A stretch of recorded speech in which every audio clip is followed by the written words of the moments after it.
The Fire Within podcast. You need a sustainable plan, the right mindset, and the knowledge and inspiration to stoke the fire within. Just like the phoenix, you can burn your old habits, never turn back, and emerge completely anew. There are no shortcuts. Welcome, Fire Within Nation. This is the Fire Within podcast, where we talk about all things nutrition, fitness, and health related. I'm your host, Brandon Woolley, joined by my co-host and producer, Joe. Hello. Today, our guest is Allie Doiron. She's a registered dietitian, certified personal trainer, and a plant-based health nut who strives to make good choices for herself and her clients through a holistic approach, focusing on maximizing metabolism. She graduated from Auburn University, majoring in nutrition and dietetics, and completed her dietetic internship through Winthrop University in Florence, South Carolina. She loves all things whole foods, essential oils, and anything outdoors. Born and raised in the mountains of Alabama and being half Icelandic, that's badass, has given her a well-rounded view on nutrition and the importance of health. So welcome, Allie. Thank you. Thanks for having me. Well, to get started with, tell us a little bit about, what you're doing now, how you got here, and just kind of your story. Yeah, sure. So first of all, thank you for having me. And like you said, I'm a functional and integrative registered dietitian and certified personal trainer. I have my own business. It's called Water in the Well. It's based out of Raleigh, North Carolina, but will function primarily as a virtual platform. So I have one-on-one nutrition coaching sessions over video call with clients. I'm making it easier for moms, young ones, men and women who, are working and have short lunch breaks, etc. So I'll also be doing virtual pantry makeovers, even grocery store tours. The website will be up and running in a couple months so that clients are able to read the most up-to-date health and wellness information, find my favorite recipes. So it's still in the building phase, but clients are able to email me at waterinthewell@gmail.com. And you can also follow me on Water in the Well on Instagram for live classes and current information about what's going on. Tell us a little bit about what you did previously with the inpatient and outpatient. Yeah, sure. So I have a very broad experience in nutrition. I would say I've covered a lot of realms. My first job out of school was actually with the SNAP Ed Nutrition Program in South Carolina, where I worked to educate food stamp participants on the importance of nutrition. So I did a lot of traveling by car, a lot of cooking demos, and that was a great population to work with. From there, I moved into inpatient medical nutrition therapy. That is a totally different world in terms of nutrition. That really developed what I believe about nutrition now and where I stand. Walking from patient room to patient room, you have, 5-10 minutes before a patient is discharged to educate them about nutrition. And 9 out of 10 times they are totally uninterested in what you have to say. They're only ready to go home. At that point, there's not much that you can do to help them. The other part of inpatient nutrition is really handing out insures. It's kind of considered nutrition in a bottle. And if you've ever read those ingredients on Ensure or Boost, you know that it's really not. And oftentimes the first ingredient is sugar or really high fructose corn syrup. Oh, there it is. That was kind of a turning point for me. I would say most people I went to school with and most dietitians work in the inpatient world. And while it's a great place to learn about chronic disease and chronic disease management, nutrition is not put at the forefront. Now, what is SNAP Ed? That is a food stamp program. So it's supplemental nutrition assistance program through the government. So SNAP Ed is the education side of that.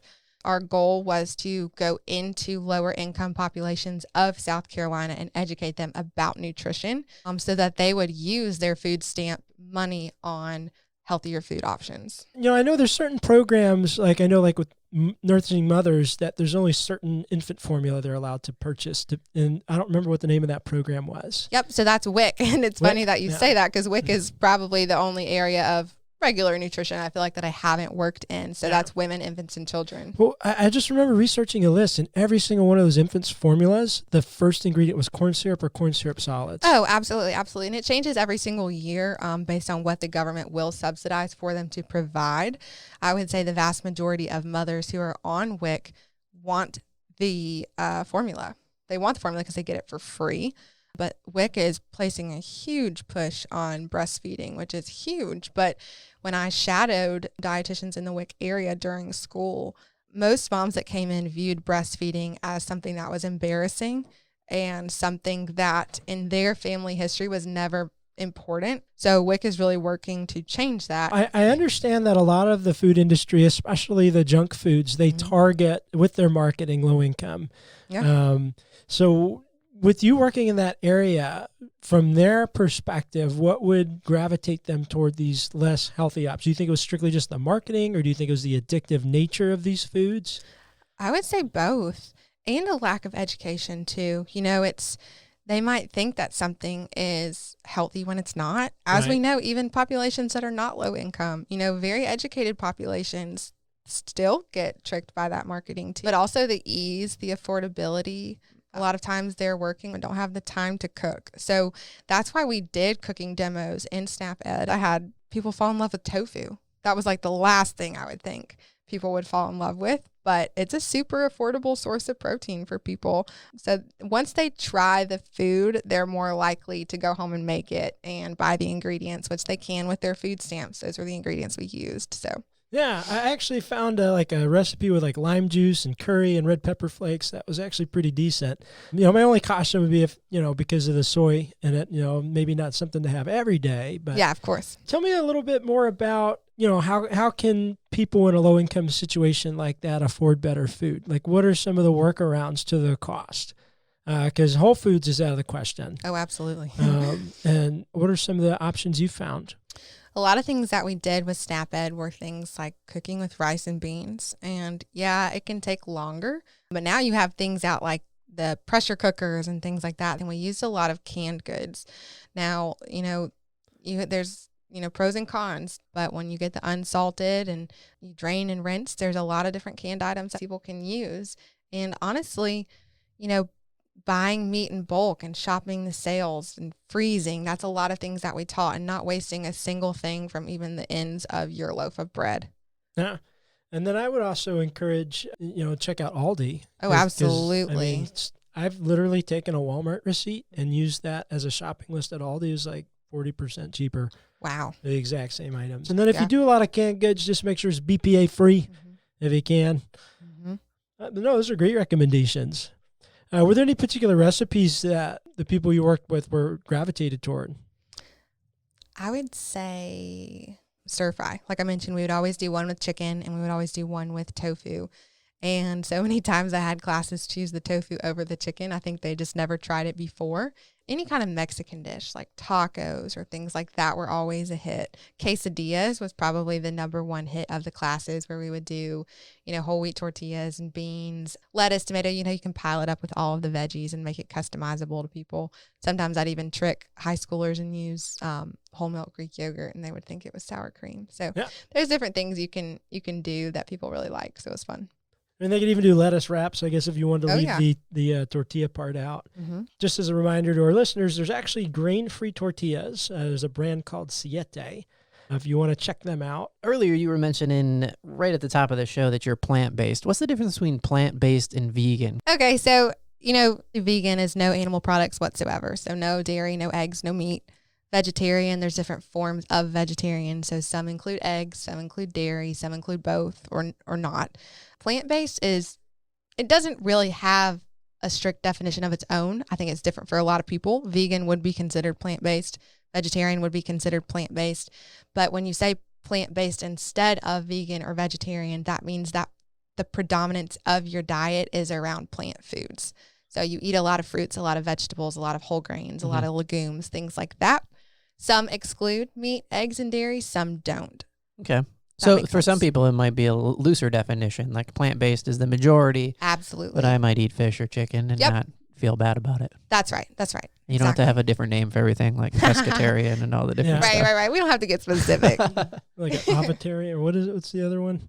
Ovo. Yeah. There's all different kinds. Yeah. I'm a fooditarian.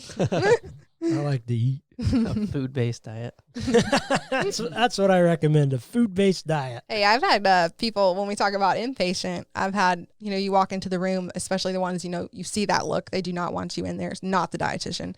And one lady told me, ma'am, I'm on a seafood diet. And I was like, what does that mean? And she was like, my doctor told me if I see food, I can eat it. And I was like, okay, that's a new one. Solid advice. Solid advice. Now, tell us more about your experience with understanding the link between the microbiome and autism. Yeah, sure. So like I told you, microbiome is my favorite topic. I think it's kind of a joke with people that know me. If they tell me anything is wrong with them or someone they know, they have an issue and they don't know what's going on, Allie's going to tell them to take probiotics. But so let's talk about what the microbiome is first, just a little background on that. So it's a vast amount of bacteria, viruses, molds, fungi that live within us. Some are good, some not so good, but keeping the ratio of good to bad is what's most important. If the good outweigh the bad, that typically means we're in good health. When the bad start to outweigh the good, that's when we can get sick, get skin issues, yeast or fungal infections, etc. So there's 4 major components that can cause this bad bacteria to go awry. First thing is antibiotics. We know that. We know antibiotics kill both the good bacteria and the bad bacteria. I always emphasize to clients, sometimes medication is necessary. We know there are medications that will save lives, no doubt, but you better try everything under the sun first, including taking probiotics. So the second most important thing is pesticides. Most pesticides contain glyphosate. It's known to kill our good bacteria. This is why it's so important to buy organic foods when possible. And like you were talking about, BPA-free cans, non-GMO foods, things like that. And another idea on that is typically the fruits and vegetables that have thicker skins are the ones that you can buy non-organic, and the ones with thinner skin just because of the absorption of pesticides and things like that. So like oranges and things like that. Yeah. Now, I do know berries are super, super absorbent like sponges. Yep. So those are things you probably want to get organic. Yeah, exactly. So we covered antibiotics and we covered pesticides. So the third and fourth things are birth control and antidepressants. And these are my favorites. Just about every girl you know is on at least one of them, right? So starting with birth control, it is often prescribed to girls at a very young age. And it's not just to prevent pregnancy. Often I find it more common because of acne, menstrual cramps, things like that, other side effects going on with the menstrual cycle. Like a lot of dermatologists prescribe birth control. But again, I tell my clients to try everything under the sun first, because typically these issues that we feel with the menstrual cycle is a lack of certain vitamins and minerals in the diet, like vitamin B6, zinc, magnesium, selenium, etc. So I always start there with clients.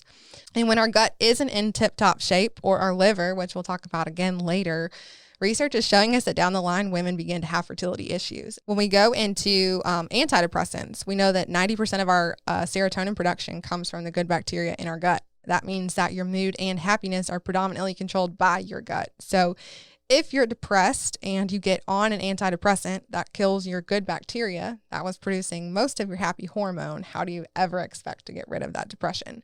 I always emphasize to clients that I think depression is simply an imbalance in some sort. So this is my problem with using medication as our first option. It's not a fix, it's a Band-Aid. In many situations, it's necessary.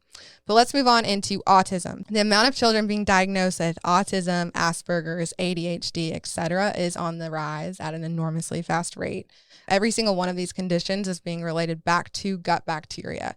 So when we talk about how our gut bacteria develops, there's a couple ways. So the very first way we get introduced to it is through birth, the birth canal being passed on by the mother. For people that are pregnant, C-sections are on the rise, and sometimes it is an emergency and it's something you can't control, but sometimes it is planned. So with a C-section, the bacteria is not able to be transferred to the baby.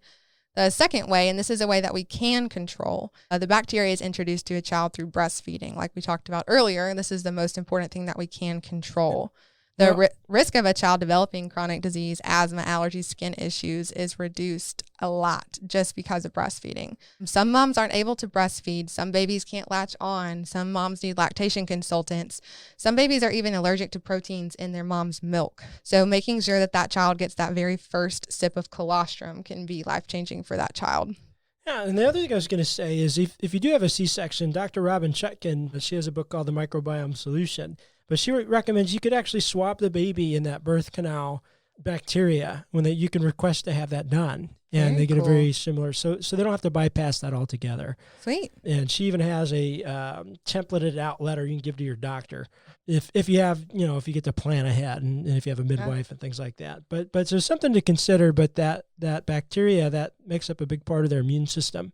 So the rate of breastfeeding has been down, like we talked about. There's a rise in working moms. There's difficulty finding a place to breastfeed in the workplace. So from there on out, how we control the amount of probiotics or the amount of good bacteria we have in our gut is based on the prebiotics and probiotics that we have in our diet, and avoiding those 4 things that we talked about earlier. Other things like food poisoning can, kill that good bacteria in the gut, and household cleaning and hygiene products can also do that. So what we're finding is that the kids with these issues are either lacking in the variety of bacteria or the amount of bacteria that they have in their gut. It might be due to one of these items or due to many. And we know kids' diets now are horrible. I mean, it's comprised of goldfish and Oreos and Wait, those aren't healthy? and Uncrustables. Remember those? Yeah. There's a lot of research that some doctors are reversing autism just by changing these areas. Now is it completely going away, or just they're going more asymptomatic with it? I believe both. Yeah. I believe both. Yeah. Based on how early you start. Yeah. That's amazing. Yeah. Now, going back to what you were saying with infertility issues, I know PCOS is a big deal, largely linked with insulin and blood sugar levels. Absolutely. Do you have any experience with PCOS improving or reversing that condition? Yeah, sure. So there was actually 2 clients that I worked with who had suffered from PCOS. And in the beginning, you start out very strict, like you talked about, insulin control. So controlling the blood sugar. I went very strict in terms of reducing grains whatsoever, and your forms of carbohydrates are starchy vegetables and fruit. I would say that's the number one part there. There's certain vitamins and minerals that play a part in helping with PCOS as well, like vitamin D and things like that. But blood sugar control is definitely the first thing. And just to clarify, the deal with grains isn't necessarily just carbohydrate, but it has more to do with like some of the protein structures, how it affects insulin and other things in the body different than another type of carb. So we've talked about that lectin protein quite a bit. If you guys want to check out some of Dr. Stephen Gundry's work, such as Plant Paradox or Longevity Paradox, he'll go into that in great depth. So I got a question for both of you guys. When did grain and like oatmeal and all that stuff become the enemy? Because I remember when I was going to school, it was the biggest thing on the food pyramid, and school was trying to cram that stuff down our throats, telling us to eat 7 to 11 servings a day. Yeah, that's because General Mills created that food pyramid. It was heavily subsidized by those types of industries. So it's, right now publicly, it's not the enemy. It's more so with functional medicine that they're realizing it, but there's starting to become a wave of people that are aware of it and seeing improvements in their health with the lack of it, such as that Siete brand we mentioned. Yeah. Another great brand is Simple Mills. Did it start to become more and more popular because of the development of just the understanding of microbiome? Is that a relatively new science? I think it's newer, especially in popular science. Part of it, I think, one of the things paleo helped with was this reduction of grains. And I don't advocate everybody go do paleo. But they had a couple things right. And they certainly had an interesting point. I remember watching a lot of the documentaries because I love documentaries. And it was like, we didn't start eating this way until 80 years ago. And that'll just make you think. This wasn't a big part of our diet for the majority of human history. And again, the documentaries weren't saying it was the devil some of them were. Some of them were pretty heavy-handed, paleo evangelism documentaries. Yeah, they're almost a cult. No, but there are some, it's probably a huge improvement versus the standard American diet, the SAD diet. Maybe not right for everybody, but certainly the reduction of grains I would definitely advocate for. How about you? Yeah, I think definitely over processed grains. And like you were asking, when did they become the enemy? And I think it started with carbs. I think, it was like low carb, everybody go low carb after the low fat and all that stuff. Mm-hmm. But like Brandon was talking about earlier, not every carb is the same and how it's broken down, digested, absorbed in the body. And that's what makes the difference. And I think the second thing that made it the enemy is gluten-free. The big emphasis on gluten-free diets and the misconception there that a lot of people do think that everyone needs to be gluten-free, but there's a lot of things you can miss out on in your diet when you go gluten-free as well. You have to be followed very closely. So making sure that people know, having lab testing, seeing, gluten does affect a lot of people and cause inflammation in a lot of people. And I think the growth of more ancient grains too makes a difference, because when we talk about things like wheat and corn that are, subsidized and overproduced and genetically modified, and they are definitely not the foods that they started out to be. So So Definitely. I've only started hearing that term recently, ancient grains. What's an ancient grain? The structure of the grain has not been changed from when it started. So when we talk about being genetically modified, like what wheat looks like today as a structure, totally different than what it started as way back in the day. So it's like Frankenfoods if it's not an ancient grain. Yeah. Now, the main theme of this show is this idea of personal transformation and this image of a firebird rising from the ashes. Do you have a story of transformation personally?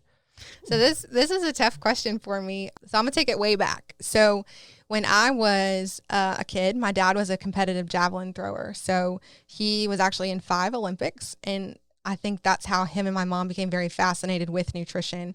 I strongly believe, he was 3rd in the world in 1988 in javelin throwing, and that's where my passion started, is that his road to success was from food, really, So when I was younger, my parents got divorced. My dad is from Iceland, born and raised, and he moved back there. And my sister, while that can be viewed as a hard thing, my sister and I were blessed enough to be able to go visit every single summer. And I think that is something that also shaped my view of nutrition, because Iceland is so culturally different than America. We walk outside and pick wildflowers to make tea, and you can do that. I would not pick wildflowers outside of my apartment here and make tea with them. We're sipping some Bigelow right now. It's good stuff. So there's different things, Picked from the grocery store. That's right. So you play more of a process in the growth of your food in Iceland. My aunt there has her own organic garden, and they raised their own sheep and, slaughtered it there for meat. And there's a coffee shop there in Iceland, which is my favorite, and it sits right above the cows where they're milked. And then they bring the milk upstairs, literally warm, to make your coffee. So, it's a lot more real deal farm to table. When we talk about here farm to table, it's still not even that farm to table. When I was working in all of these different positions as a dietitian, I've already been raised to believe in this mind-body approach just from my background. And I would say most dietitians I went to school with and worked with strictly believe in calories in, calories out. And honestly, this is a topic I don't even discuss that often with my clients. I mean, last resort, a lot of times clients come in and that's the first thing they want to know is about counting numbers. And I have to be like, whoa, let's take a step back. Do you think that's what our ancestors did? No. And not only that, but this can create a huge imbalance in the mind segment of the holistic approach, and can even lead to eating disorders down the road. And that's not exactly, it's a very skewed and toxic view that we can have of food. So while it wasn't necessarily a shift in what I believed, I believe it was, a shift that I was understanding that there's a vastly different approach of many dietitians and honestly physicians that I have worked with in the past, to the point that pushed me to go out on my own. So the second shift I had, I think, is in the mind area of myself. I'm very type A, as we say in school, most dietitians are. And I find myself living in a state of fear and worry and anxiety. So meditation and yoga and self-help books have been a really big thing for me, because as you and I know, stress plays just as much a part as the food and the exercise, and raising our cortisol levels and causing us to store fat and age more quickly. And something as simple as stress can throw off our calories in, calories out number in a hot second. So yeah, I've had clients that, like, when we get to the stress, we're like, what? I don't want to talk about any of that new age crap. I'm here to talk about nutrition. But you also want to correct your hormones, and guess what? They're all interlinked. Yep, exactly. So I'd say I had one more shift, and this was really after my schooling was complete. So I felt like I knew what I needed to know about food, the basics. Of course, there's always more to learn, but just like anyone else, I've struggled with stuff too. And Brandon, we've talked about this with my skin. I've had countless visits to the dermatologist my entire life, always being handed another cream, another medication. When I asked the doctor how long I'd have to use the cream for to heal my skin, and he answered, well, forever. And that's when I knew that I needed to start seeking other answers. So I worked on myself, just like we all do, right, as health professionals, just like I work on my clients. I started with food and proper supplementation, healing the gut first. Then I began to worry about things I put on my skin. So our skin is our largest organ, and the average woman puts 168 chemicals on her body a day. These chemicals have been researched time and time again, and we know they're related to numerous diseases and cancers. So my favorite place to start with clients and to refer them to, I don't know if you guys have heard of the Environmental Working Group. Mm-mm. No? Okay, so it's www.ewg.org. Oh, yeah. Okay, there's also an app. So they have like lists of recommended makeups and stuff like Yeah. that. Yeah. So anything that you use, this is what I always tell my clients to do, and I challenge all the listeners to do this too, is go home and start scanning or looking up products in your home. Cleaning products, makeup, hygiene products, any single product that you buy in your home. They'll rank them on a scale of 1 to 10. So 1 being least harmful, 10 being most. And then the numbers are broken down by the ingredient. So it'll actually list all of the ingredients and rank them in terms of how harmful they are. But it'll also relate them to how they can harm the body. So some might be related to cancer. Some are related to respiratory distress, some reproductive issues and things like that. Can you tell the listeners some of the main ingredients to look out into different makeup products and things like that? Ooh, I would say sulfates and phthalates are probably the biggest ones. Do you have any recommended brands that you go to? It can be a very overwhelming process. So I always tell people when you run out of one thing in your home, then look on EWG, then start to do your research into that one product, because you don't want to just drop everything today and research it all and buy it all, because there's so many different options, so many different stores. A lot of times it can be expensive and really overwhelming. Now, in my experience, that in itself became a full-time job and a little bit exhausting. So that kind of led me to Young Living and that company. So Young Living was started by D. Gary Young in 1993. It was a really small family business. It's now the world leader in essential oils, which is pretty cool. They've been harvesting and distilling longer than any other company. So they are the oldest essential oil company, so over 20 years. They don't have any additives. They can be taken internally, all of those things. They're a seed to seal supplier. And this is what I recommend the most, is that you do your research on a company. So what seed to seal means is the company has their hands in the process from the second the seed is planted to the moment it's bottled and shipped. So the importance of that is if you're going through third parties and vendors and you don't know what their practices are. A lot of companies, when you look into how they distill the oil, they actually use things like hexane. And we know hexane is a known carcinogen. It's in diesel fuel, right? Yeah, exactly. It's also in styrofoam cups. These are things that we want to look into, because just buying a bottle at, say, Target, because essential oils are getting really popular now, they're not going to list on the back like distilled with hexane. You know, so you definitely have to do your research into the company. And that's something about Young Living is they have very, very, very high standards. So read those labels at Target and TJ Maxx, because 99% of them, the essential oil is the last ingredient of 10. Yeah, and part of my vendetta against vegetable oils has to do with that hexane treatment and things like that. Now, when I talked to my aunt about essential oils, she goes, "It's a bunch of frou-frou crap. What is wrong with you?" Tell us about some of the benefits, the main benefits of essential oil and some of the science behind it, especially like for the boomer generation and things like that. Yeah, sure. So, you know, with your skin being your largest organ, the way I see it is I can pretty much create everything I buy at the store on my own if I want to. So for example, I'm going through all of these skin issues. Well, I make my own body wash to see, is that a component that's playing a part into my skin issues? Sure, you can buy like a non-toxic body wash. You can look that up on EWG, but it can be very expensive. But instead, you can make one with, you know, local honey and coconut oil and essential oils to scent it. Like I used to love Bath and Body Works eucalyptus spearmint body wash. I used to spend hours like sniffing everything in the store, and by the end, like I can't smell anything. Yeah, you're like high off candles. Oh, it was crazy. Right. That's why they have like coffee beans out, right? To kind of reset your nose. That's right. Oh yeah. Okay, I always wondered It's like about cleansing that. your nose palette. Yeah. So not so much about like, you know, what kind of products can you make, but what are the health benefits? And is there any medicinal application? Is there any, you know, why would somebody want to invest in a high quality, expensive essential oil? Yeah. Okay. So when I work with my clients, a huge part is about cleansing the gut and the liver. We know the gut and the liver are detoxifying organs of the body. So a lot of people say, why should I care about what I put on my skin? That's my liver's job. Like, yeah, sure, you're right. Okay, that's great.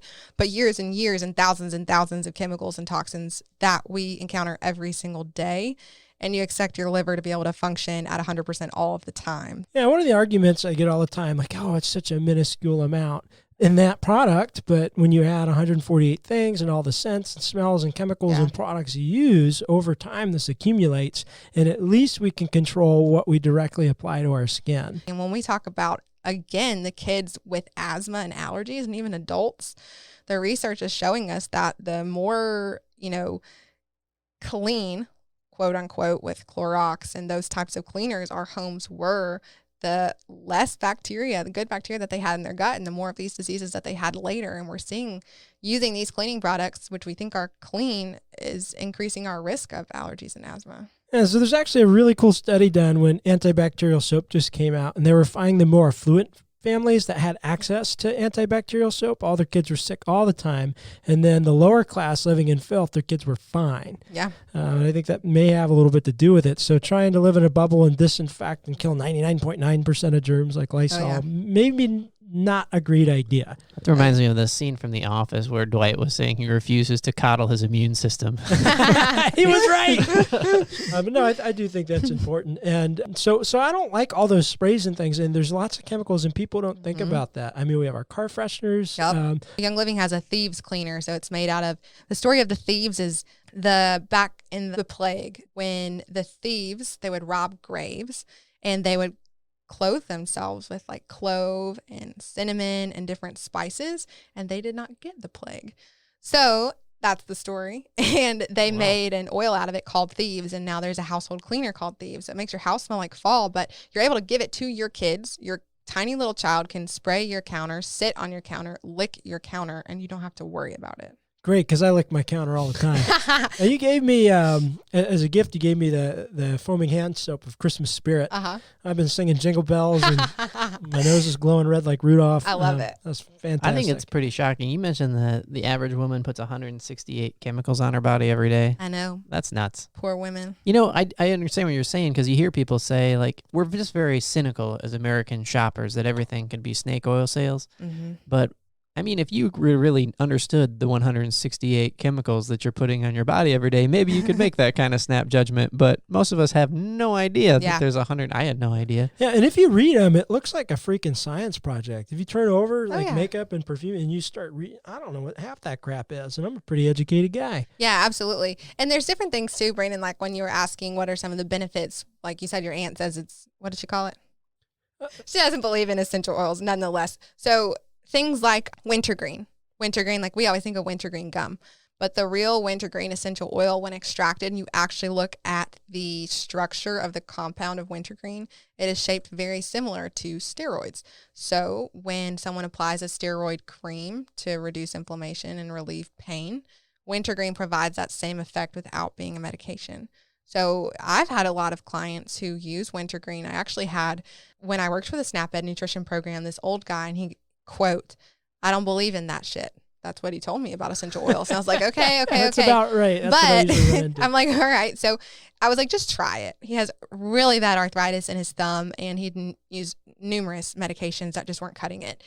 About a month later, he called me back asking if he could order another oil, because he says it's the only thing that works for his arthritis. So that's pretty cool when we have, you know, alternative forms of medicine even that work. Like when kids are teething and their gums are killing them, there's an oil called copaiba that moms can apply to the gums that really help with that too. So it's very versatile. Yeah. Now, this isn't exactly a super scientific source, but from learningandyearning.com, I pulled up this common makeup ingredient. So I'd have to fact check it, but it says some of the common ingredients include BHA, which is carcinogenic, and it's an endocrine disruptor, so it's going to mess with your hormones. It's got formaldehyde, which we know is embalming fluid for dead people, carcinogenic, also a neurotoxin. Fun factoid, fructose in fruit is also a neurotoxin, but that's for another episode. Fragrance may contain hormone disruptors. Lead, of course, we know that that's not healthy. Parabens is even in shampoos and things. And many biopsies from breast tumors and endocrine disruptors, they found those parabens in there. So that's spelled PHTHALATES. I know it has a TH sound, but it starts with a P. That's in a lot of cleaning products and makeups. That's an endocrine disruptor. And retinol palmitate, which also causes skin cancer, birth defects, and then triclosan, an endocrine disruptor. So how much poison is okay to put into your body? Well, it's just a little bit. I think it all adds up. Definitely all adds up. Now that you've kind of discussed what you do, how you got here, some of your mind shifts and things, what is your why for continuing and helping others?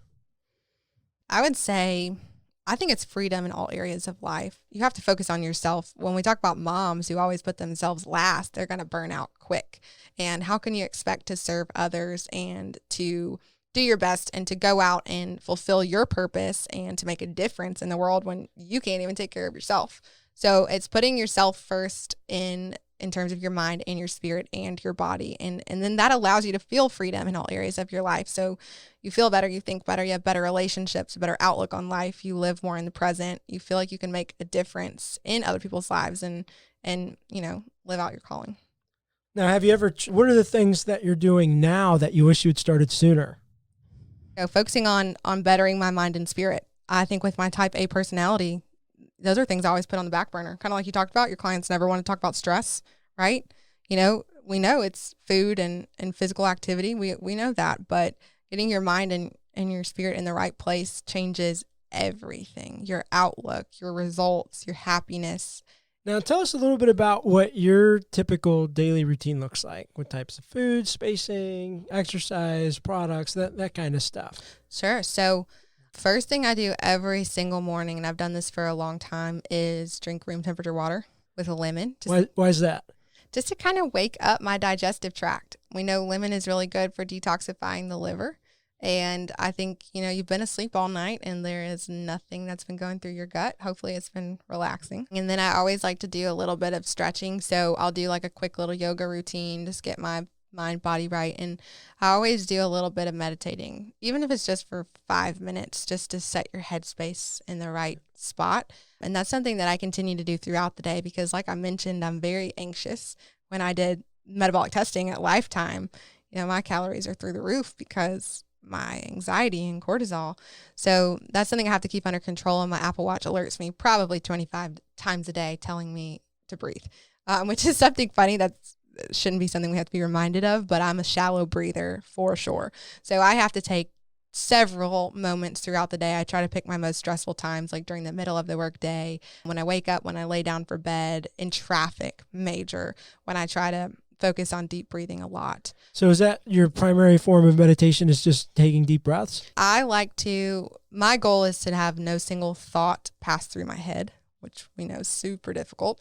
So I try to visualize the breath, kind of visualize it coming in through the nostrils really cold and picture going down to the lungs and then coming back out warm. So it's like Magic School Bus. You kind of just try to imagine yourself on the ride of the breath, right? Frizzle, yeah. Great show. Good stuff. In terms of exercise, my favorite things, weight training and yoga for sure. Like I said, I've tried to be a runner several times. It's not my cup of tea. Sometimes I like it. Depends on the day. I'm definitely a seasonal runner. I like it a lot more when it's cold outside, but yoga is definitely my go-to. Awesome. Yeah. Now tell us a little bit about your strength training routine, because I know there's a lot of women who, I don't want to bulk up. That's what I always hear. You're not going to bulk up. So what do you do for strength training, and what does a sustainable routine look like for you? So I try to cover maybe a different body part each day and just do something small. So maybe back one day and biceps one day and legs one day, things like that, and break it up. Doesn't have to be anything super overwhelming, and you're definitely not going to bulk up. You just get toned and you feel better, and it's super important for women, especially with bone health and menopause and things like that. Yeah, especially if you have a high risk of osteoporosis, you can strengthen bone density through strength training. Absolutely. Right. And then the next part of your day? Next part of my day. Okay, let's talk about food. So a normal day for me would be breakfast, lunch, snack, and then dinner. I would say that's pretty usual. I love scrambled eggs with onions and peppers and spinach and things like that. Then for lunch is always leftovers from dinner, so it varies. Today I had tempeh, barbecue tempeh. If the listeners aren't familiar with tempeh, that's a soy product that's fermented and less processed than tofu. It's kind of, I always tell my clients it's like the crunchy form of peanut butter, and tofu is like the creamy form. I guess that kind of dumbs it down a little bit. Yeah, and so fermented soy like tempeh and miso, I think are pretty good choices. Anytime you ferment something, you're changing the structure, and it's a little bit healthier for you. And then I over make dinners so that I have them left over for lunches. Snacks vary. I love like snow peas or sugar snap peas with hummus, different raw veggies with hummus. I love salsa. I love making energy bites, different things like that. What's an energy bite? Energy bite, my favorite is with almond butter and chocolate and coconut flakes and oats and all those different things, flaxseed, ground flaxseed, and rolling them together. Really filling, really full of fiber. What else? I love nuts. Nuts are probably my favorite snack. Doing dark chocolate and nuts and coconut. One of my favorite things to do is to air pop popcorn and, of course, organic. and non-GMO when we talk about corn, but doing that with dark chocolate and coconut, unsweetened coconut flakes, and just a bunch of different nuts. It's like my favorite snack. Favorite cheat food? Go. Favorite cheat food? Honestly, potato chips. Does wine count as a food? Sure. That would be my favorite. Now, most potato chips are cooked in canola oil, so that would absolutely be a cheap food. But there's brands like Kettle Brand. There's a couple others out there that use avocado oil. Yeah. And so I encourage people, if they are going to do potato chips, try and find one that's not using canola oil. Yeah. And there are options out there. Yeah. And that makes it less of a cheat. Now, the last question I always ask our guests is, and this is talking directly to the listeners, what are the top 3 things you would tell them in order to change their life in a positive direction? So number 1 for me is the mind and spirit.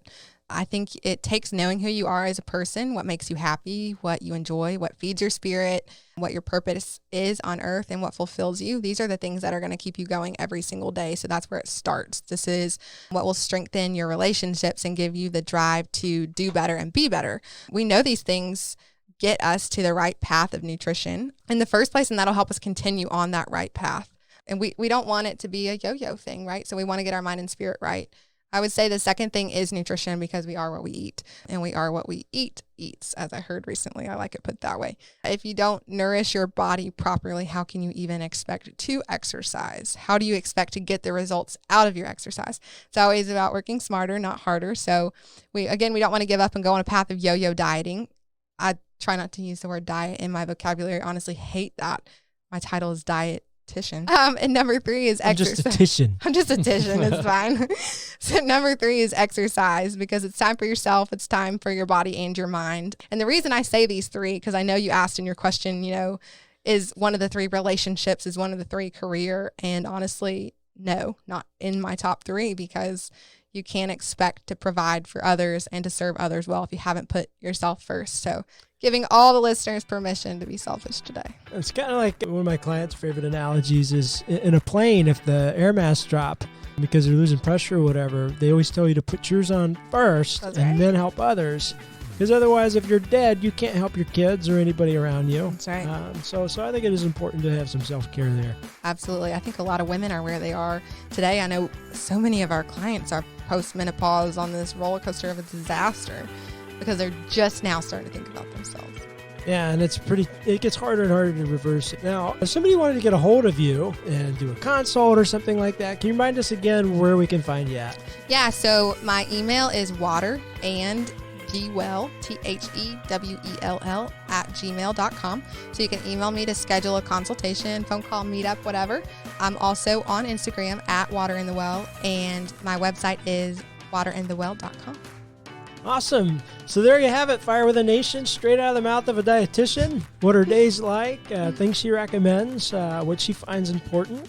We really appreciate you coming on the show, giving us some insight into that and your life, and we're excited about your business. Thanks, guys. Thanks for having me. Thanks for tuning in today. I hope you got a lot of value out of today's episode. If you did, go check us out at firewithinnf.com. You can subscribe to our newsletters and make sure you never miss an episode or any other content. Also, be sure to follow us on social media.